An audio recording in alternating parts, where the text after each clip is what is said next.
Authentic leadership is a topic that we have covered in this course extensively. It's been the basis of the information that we've posted in our discussion forums and read about on a weekly basis.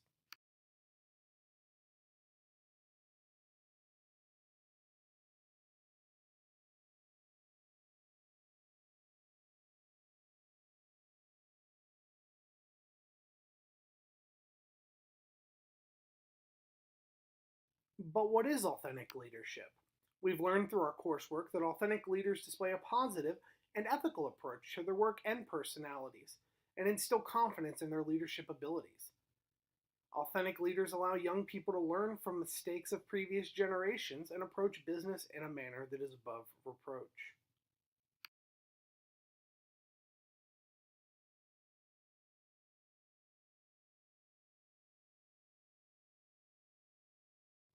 As we learned throughout our course, Bill George helped develop the concept of authentic leaderships, stating that authentic leadership was intended as a clarion call to the new generation to learn from negative examples like Enron, WorldCom, and Tyco.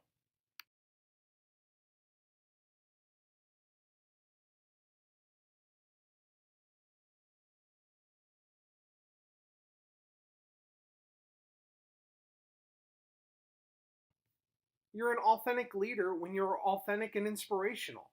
You provide transparency and you're relatable to employees on all levels. You have genuine, trustworthy, and reliable characteristics and traits. You're inclusive and you have a dedication to continual lifelong learning.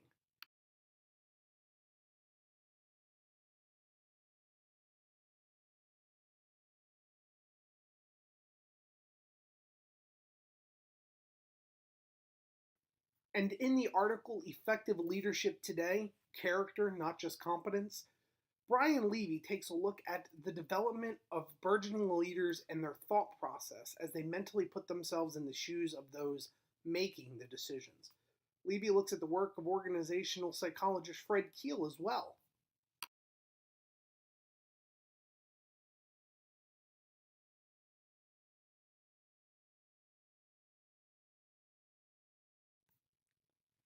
Levy states that, quote, Keel was struck by how most of his clients, while very principled, showed little concern for the common good.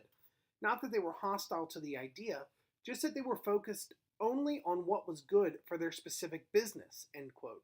In other words, Keel made it his mission to bring character and ethics into the decisions of business leaders.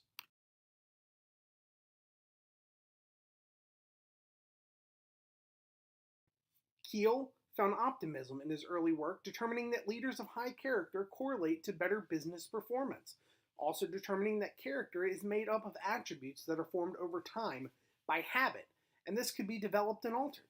Keel and his research team developed the Return on Character Matrix, consisting of integrity, responsibility, forgiveness, and compassion. They then compared the 10 most virtuous CEOs with 10 self focused CEOs, and of course, how their character impacted the perception employees had for the CEO and the performance of the company as well.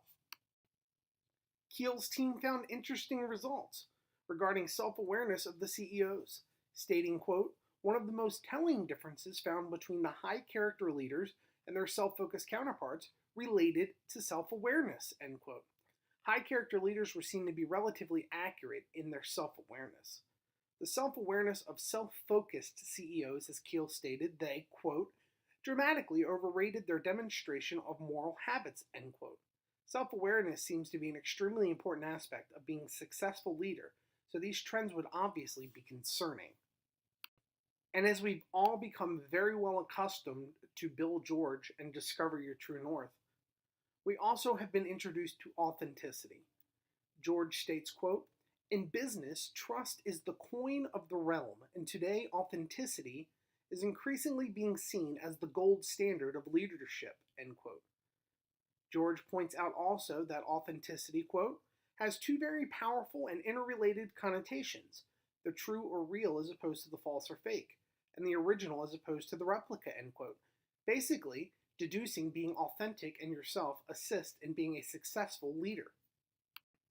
Levy also briefly addressed a case that we're all well accustomed to at this point, the case of Howard Schultz, the founder of Starbucks. Schultz, in my opinion, was very successful in not only growing the company, but at the same time, not compromising his vision and remaining authentic. He remained a person that finds the balance between satisfying the customer while also making sure to take care of employees and treating them as people instead of a way to make profit. He loves to be an authentic leader. So, if we all take one thing away from this course that I know I'll personally retain, it's that being an authentic leader is key to our success and development as leaders and our future in the workforce. So, to be an authentic leader, you must create your own unique and continual development path while understanding that bumps along the way are unavoidable. Remaining vigilant and true to yourself is very important during these hiccups, or in some cases, tumultuous times. Don't become stagnant. Feel that you know all that you need to remain successful. Be a continual learner.